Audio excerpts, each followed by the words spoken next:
안녕하십니까. 여러분 반갑습니다. 감사합니다. 박수 한번 칠까요? 네. 오늘도 말씀을 통해서 주시는 하나님의 은혜가 여러분들과 함께 늘 하기를 바랍니다. 아멘. 두 분 한 주간 동안 편안하셨습니까? 아멘. 아멘. 감사합니다. 참 이런 이야기 하기가 어려운 이야기고 주제이지만 두 분은 재정 관리를 어떻게 하고 계시는지. 저는 뭐 아내가 하고 있어서. 네. 네. 남자들은 대부분 그렇게 얘기하면 될 것 같습니다. 네, 저도 그렇습니다만. 예. 세례자매는 어떻게 관리를 하고 계세요? 저는 그냥 제가 저축만 하게 되는 것 같아요. 저축. 오래간만에 들어보는 단어 같아요. 그렇죠? 저축. 요즘에는 뭐 증권, 투자 뭐 이런 이야기, 주식 이런 이야기만 들었지 저축이란 말 잘 못 들었는데. 그렇죠. 요즘은 저축이라는 말 들으니까. 저축하기 전에 다 빠져나가니까. 네. 저축이라는 말 들으니까 굉장히 새롭고 좋으네요. 예. 예전에 우리 학교 다닐 때는 저축해야 된다는 걸 굉장히 선생님들이 많이 강조하셨었거든요. 근데 저축이라는 게 참 좋은 것 같은데 오늘은 이 재정 관리에 대해서 말씀을 드리고 싶은데 본문을 통해서 한번 살펴보도록 하겠습니다.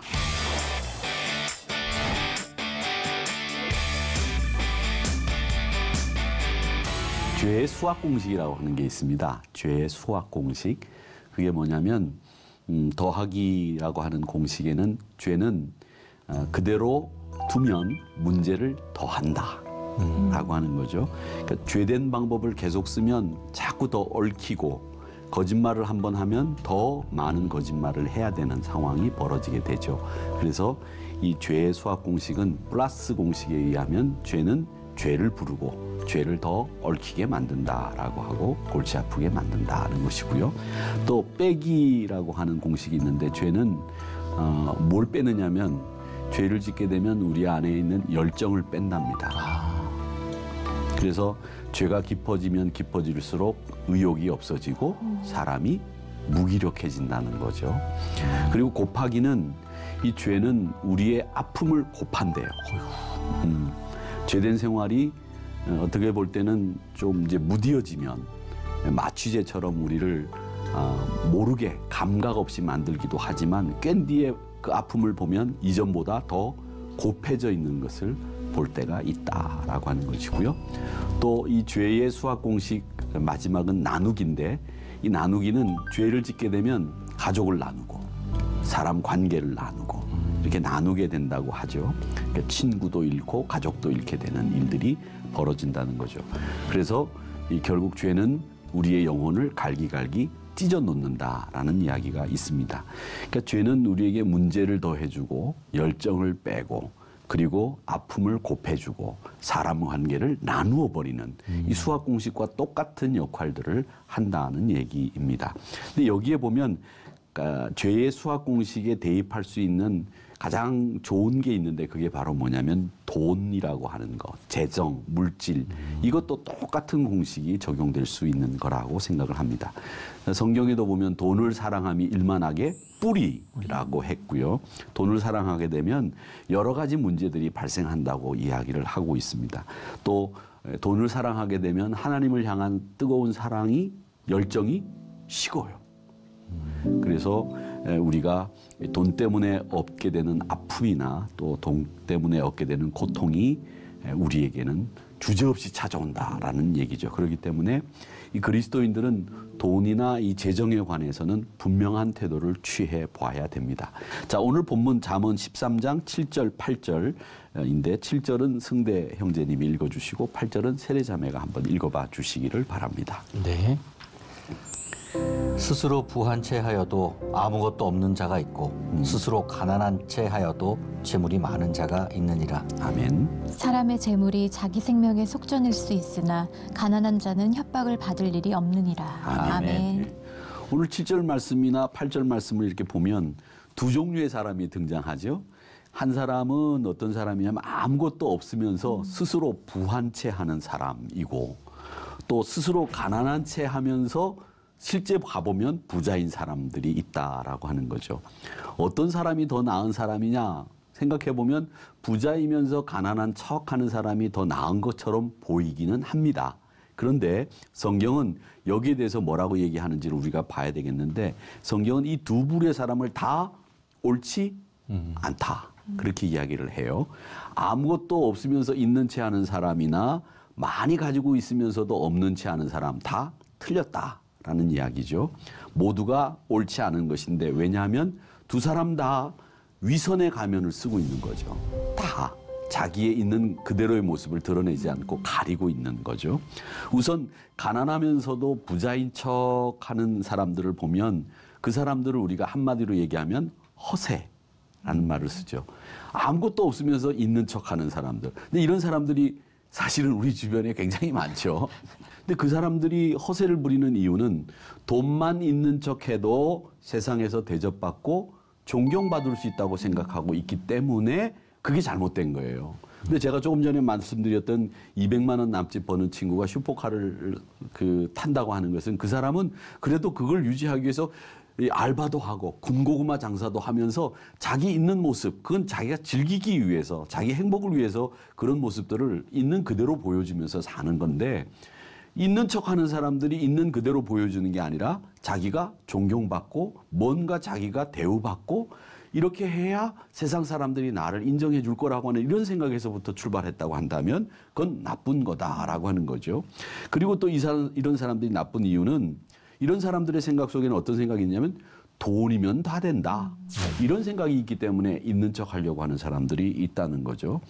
아무리 권세가 있다고 하더라도 그 사람도 돈 앞에 무릎을 꿇는다. 그러니까 내가 있는 척 해야 되겠다. 이렇게 생각하면 그 사람 잘못됐다라는 거죠.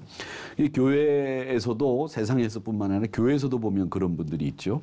자신이 무시당할까 봐. 이런 생각 때문에 있는 척하는 경우들을 가끔 보게 됩니다. 또 반대로 가난한 채 하면서 이 부자의 그 부의 힘을 과신하며 사는 사람들도 있습니다. 어떤 면에서 부자가 가난한 척, 없는 척 하면서 사는 것은 좋게 보면 겸손하게 사는 것처럼 보여요. 겸손한 것처럼 보이죠. 그런데 그 동기가 순수하지 못할 때는 그건 굉장히 불손한 겁니다. 가증스러워 보이는 거죠. 왜 있으면서 없는 척 할까? 한번 생각해 보세요. 왜 있으면서? 그 이유는 첫 번째 이유는 그겁니다. 자기 소유를 남에게 잃고 싶지 않은 마음이 첫 번째예요. 그래서 있으면서도 없는 척하죠. 내가 있다 그러면 나한테 누군가 와서 손을 벌릴 거야. 내가 그런 사람들한테 왜 줘야 해? 나는 그런 사람 도울 마음 없어. 이런 생각에서 자기가 가지고 있는 것을 일전도 사실 남에게 잃고 싶지 않은 그런 마음에서 있는 사람이 없는 척하면서 산다라고 하는 거죠. 또 인색한 마음이 있습니다.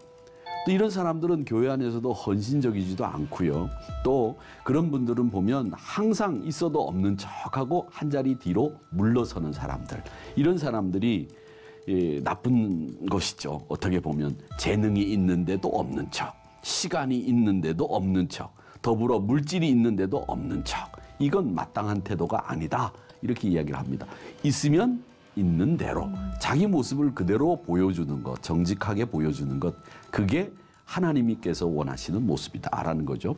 스스미 요시아키라고 하는 분이 계신데 이분이 세계 갑부들을 조사하는 미국의 경제 전문지인 포브스라고 하는 잡지가 있는데 거기 세계 제1의 갑부로 올라 있었던 그 인물입니다.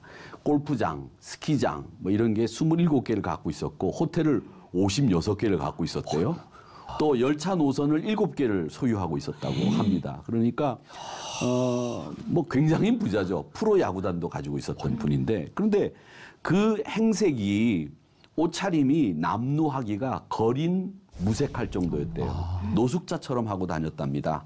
다 낡은 구두를 끈을 묶어서 다녔고 수돗물 한 방울, 휴지 한 조각 이것도 자유롭게 쓰지 못하는 아주 지독한 구두쇠였다고 합니다. 긍정적으로 생각을 하면 그 사람이 야 절약정신이 투철하다. 우리가 이렇게 이야기할 수 있겠죠. 그런데 이게 정말 칭찬해야 될 모습인가? 이런 생각을 해볼 때가 있습니다. 왜냐하면 그 사람이 절약하고 그 사람이 아끼는 모습을 보인 게 아니라 그 행동이 돈에 집착한 결과로 나온 것이라고 한다면 그건 옳지 않은 거라는 거죠. 근데 이 사람이 조금이라도 자기가 움켜쥔 돈을 내놓고 싶지 않은 탐욕의 마음이 그 자리에 자리 잡고 있었기 때문에 결국은 그렇게 휴지 한 조각도 못 쓰고 수돗물 한 방울도 제대로 못 쓰고 자기 집에서 난방도 제대로 하지 못한 그 겨울 집에서 말이죠. 그냥 옷 입고 오돌도돌 떨면서 그렇게 지냈다는 거죠. 그건 뭐냐면 돈에 대한 집착이 그런 결과를 만들어냈다라고 하는 겁니다. 그러니까 극단적인 인색함 그 뒤에는 뭐가 자리 잡고 있었느냐 하면 극단적인 돈의 집착이 자리 잡고 있었기 때문에 그런 극단적인 인색함이 있었다라고 하는 거고요. 또 그 인색함의 이면에는 뭐가 있느냐면 두려움이 자리 잡고 있어요. 인색함의 이면에는 그 두려움이 뭐냐면 앞으로 내가 이 돈이 없으면 어떻게 살 수 있을까라고 하는 그런 두려움 때문에 지금 현실 생활 속에서 아주 극단적인 인색함을 보이는 거죠. 그러니까 여러분 그런 극단적인 인색함 때문에 자기가 누리고 살 수 있는 형편인데도 불구하고 못 누리고 사는 거죠. 근데 여러분 우리가 이 땅에 살면서 누리지 못하는 건 그건 자기 게 아니에요. 자기가 가지고 있다고 자기 게 아니에요. 저는 그렇게 생각합니다. 우리 그리스도인들은 내가 누리는 게 내 거지 내가 가지고 있는 게 내 거 아니에요. 그건 누구든지 가져갈 수도 있는 거예요. 그러니까 내가 누리는 게 내 거예요. 근데 사람들 생각은 내가 누리지 않아도 가지고 있으면 그게 내 거라고 생각하는데 남 좋은 일 시키는 거죠. 그러니까 있으면서도 없는 척, 없으면서도 있는 척하는 이런 모두가 이 돈에 대한 집착에서부터 비롯됐다라고 하는 것을 우리는 알아야 됩니다. 그러니까 이 돈에 대한 집착은 우리로 하여금 거짓의 위선의 가면을 쓰게 만드는 거죠. 그리고 성도들은 그런 있으면서 없는 척, 없으면서 있는 척하는 허세나 돈에 대한 과도한 집착은 떨쳐버려야 된다라고 하는 것을 오늘 이 재정관을 다루기 위해서 우리가 먼저 가져야 될 생각이다라는 겁니다. 크리스찬 재정 사역에 대해서 연구를 한 연구소가 있어요. 그 연구소에 김동윤 장로님이 그런 이야기를 하신 적이 있었습니다. 이 김동윤 장로님이 무슨 얘기를 하셨냐면 한국 교회는 성도들이 이 돈에 대해서 올바른 신앙관으로 쓸 수 있도록 만들어주고 가르쳐주질 않았다는 거죠. 성경적인 재정교육이 정말 필요한데 성도들이 돈에 대해서 혼돈하고 있다는 거예요. 그 뭘 혼돈하고 있느냐? 예수 믿으면 부자 된다고 생각한다는 거죠. 또 문제는 이 예수 믿으면 부자 된다고 하는 것이 뭐 나쁜 건 아니에요. 예수 믿어서 부자 되면 좋겠죠. 그런데 문제는 뭐냐면 부자가 되기 위해서 예수 믿는다. 이게 한국 교인들이 가지고 있는 가장 나쁜 생각이라고 하는 겁니다. 부자가 되기 위해서 예수 믿는다? 그러면 부자가 안 되면 예수 안 믿을 수도 있는 거예요. 부자가 안 되면 무슨 방법을 써서라도 부자가 되고 싶어하는 마음을 관철시킨다는 거죠. 그래서 결국 치성을 들여서 자기가 복을 얻는 다른 종교와 다름없게 됐다. 그렇기 때문에 한국 교회가 재정 관리에 대해서 우리 교인들에게 가르쳐줘야 된다. 이렇게 이야기를 합니다. 결국은 뭐냐면 세상 사람들처럼 돈의 노예가 돼서 돈을 섬기고 있는 한국 교회 교인들 잘못됐다. 그렇게 얘기를 한 겁니다. 이게 바로 뭐라냐면 구약 성경에 나오는 바알 신앙이 바로 그런 거예요. 우리가 잘 되기를 바라고 우리가 형통하기를 바라고 이런 것들이 이 바알 신앙과 진배 없는 것이다 이렇게 얘기를 합니다. 그러니까 돈이 목적이 아니라 나에게 맡겨진 이 사명을 어떻게 감당할 거냐 그리고 이 사명을 감당하기 위해서 하나님이 주신 물질을 어떻게 쓸 것이냐 이걸 가지고 고민해야 되는데 부자가 되기 위해서 예수를 믿는다고 하면 그건 잘못됐다라는 겁니다. 그러니까 이 김동윤 장로님 말씀처럼 돈이 목적이 아니라 하나님께서 나에게 주신 사명이 뭔지를 알고 그 사명을 위해서 돈을 정직하게 벌고 그 사명을 위해서 돈을 선하게 쓸 수 있는 그리스도인들이 나와야 된다. 이 얘기를 하신 겁니다. 그러니까 신앙이라고 하는 것은 내가 부자가 되기 위해서 신앙생활하는 거 아니지 않습니까? 신앙생활을 통해서 하나님을 기쁘시게 해드리고 하나님께 영광을 받도록 해드리는 것이 내가 신앙생활하는 목적이어야 되는 거지 이 경제활동도 그래서 하나님이 기뻐하시는 방법으로 경제활동을 해야 되는 거지 내가 이걸 움켜쥐고 안 놓으려고 경제활동하는 건 그건 그리스도인다운 재정관리는 아니다라고 하는 겁니다. 그러니까 물질도 하나님이 기뻐하시는 하나님의 영광이 되는 그런 물질이 될 수 있도록 우리가 선용해야 되겠다라고 하는 겁니다. 그건 이런 고백이 저는 필요하다고 생각해요. 물질이 누구 것이냐? 그랬을 때 누구 거라고 생각하십니까? 하나님. 하나님. 그렇죠. 그렇게 하나님의 것입니다. 나의 모든 것은 하나님께로부터 왔습니다라고 하는 그런 신앙 고백에서 출발한다면 그건 제대로 된 거다라고 하는 것이죠. 모든 것이 하나님의 것이지 내 것이 하나도 없습니다. 이것도 하나님의 것, 저것도 하나님의 것, 이것도 하나님의 것, 다 하나님의 것이라고 생각하는 것이 마땅하다라는 겁니다. 그렇게 생각해야 내 안에 욕심도 자리 잡지 않고 또 그 욕심이 나로 죄를 짓지 않도록 만들어주는 것이고 또 그렇게 돼야 하나님을 기쁘시게 하고 하나님의 영광을 드러내는 겁니다. 근데 사람이라는 게 어떤 순간에 욕심에 확 잡히는 것 같아요. 욕심에. 이걸 내가 꼭 가져야지. 이걸 내가 꼭 이루어야지. 내가 저기 꼭 올라가야지. 이런 생각들. 그러니까 우리가 생각할 때 이 가치관을 어떤 가치관을 갖고 있느냐가 참 중요한데 높고 낮음의 가치관, 이거 세상 가치관이에요. 많고 적음의 가치관, 이것도 세상 가치관이에요. 근데 우리 믿음의 가치관은 뭐냐? 생명의 가치관이에요. 생명을 가장 소중하게 여기고 그 생명이 어떻게 바르게 순수하게 하나님의 뜻을 이루면서 사느냐. 이게 더 좋은 것 같아요. 근데 우리는 요즘 다 세상이 많고 적음, 여기에 그냥 목을 매잖아요. 높고 낮음, 거기에 목을 매요. 그런 가치관에 쩔어서 사니까 이 생명의 가치관은 자꾸 뒤로 물러설 수밖에 없고요. 내가 다른 사람을 어떻게 하면 행복해 해줄 수 있을까? 내가 어떻게 하면 그 사람을 기쁘게 해드릴 수 있을까? 이런 걸 생각하면서 산다고 한다면 그 생명의 가치를 우선시하는 사람이라고 생각하고요.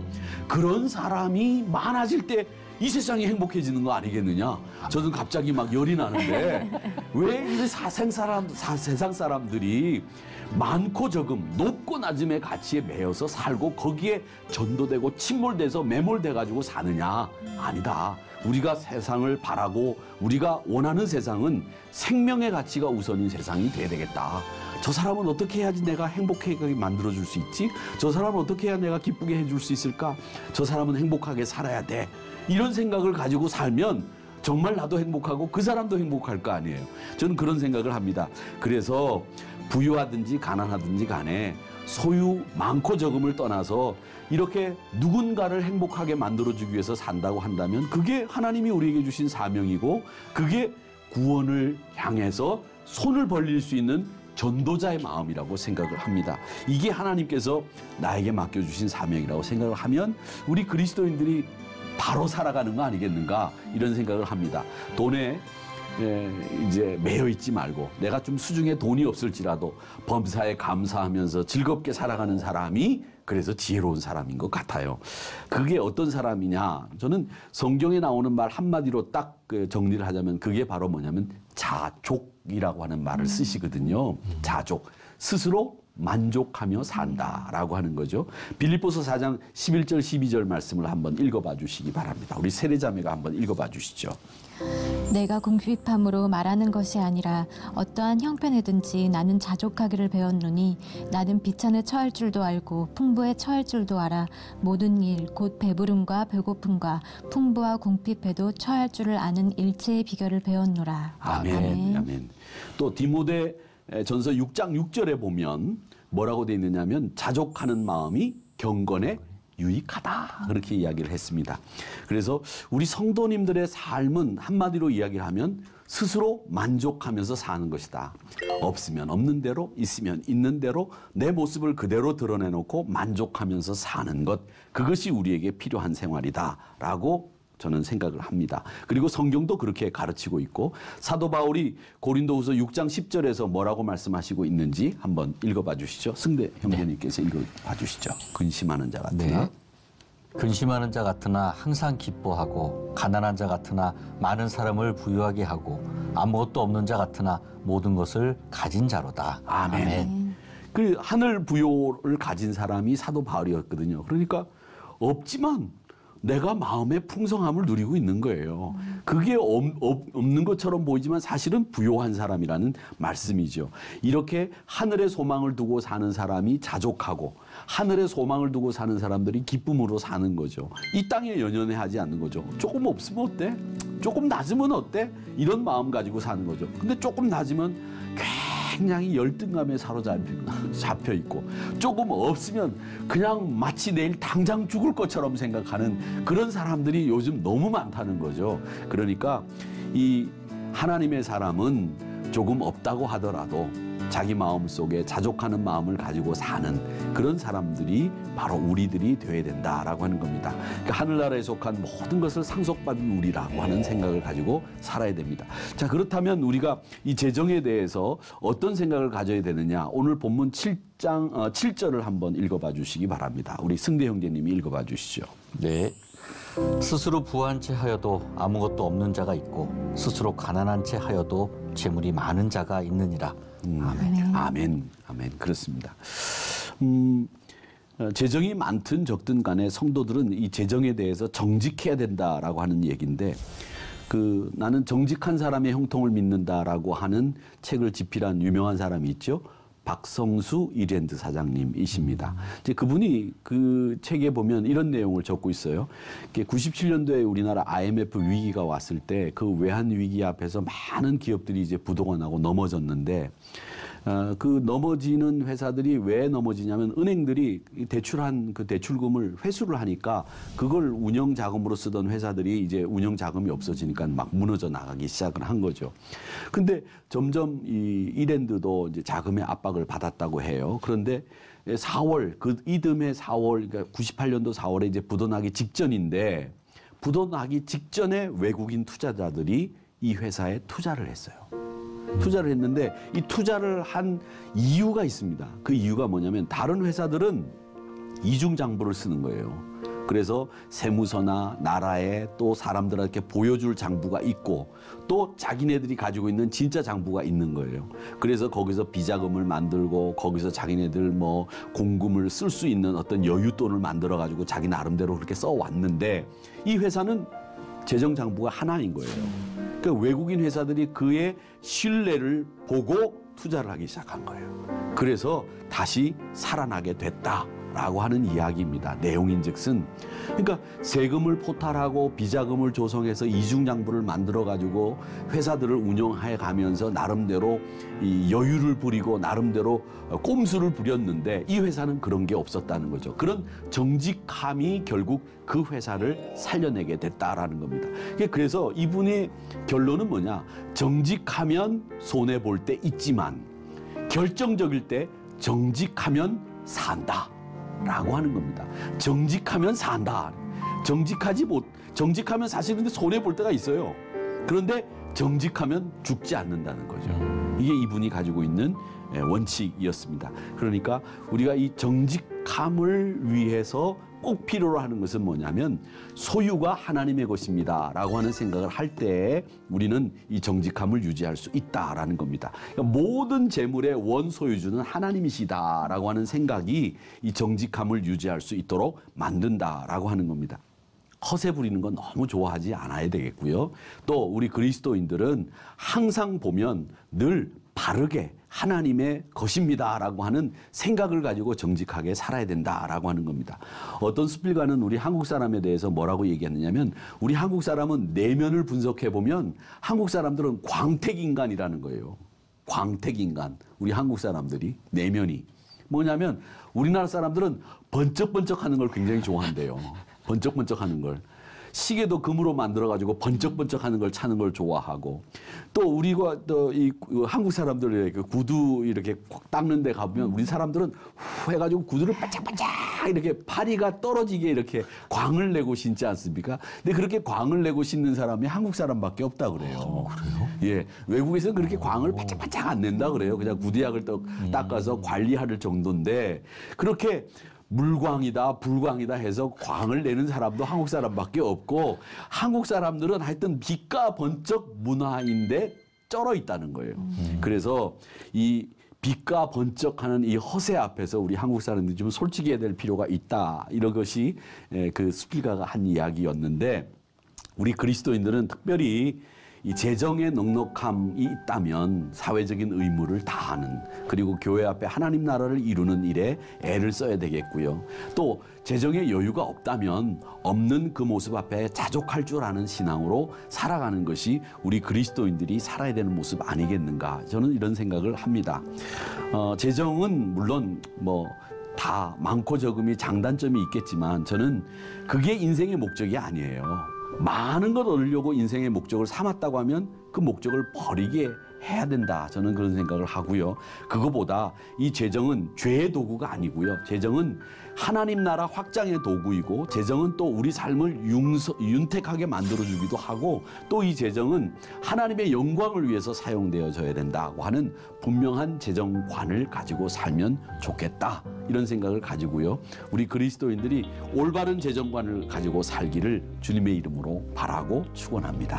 오늘 강의는 여기까지 하겠습니다. 감사합니다. 고맙습니다.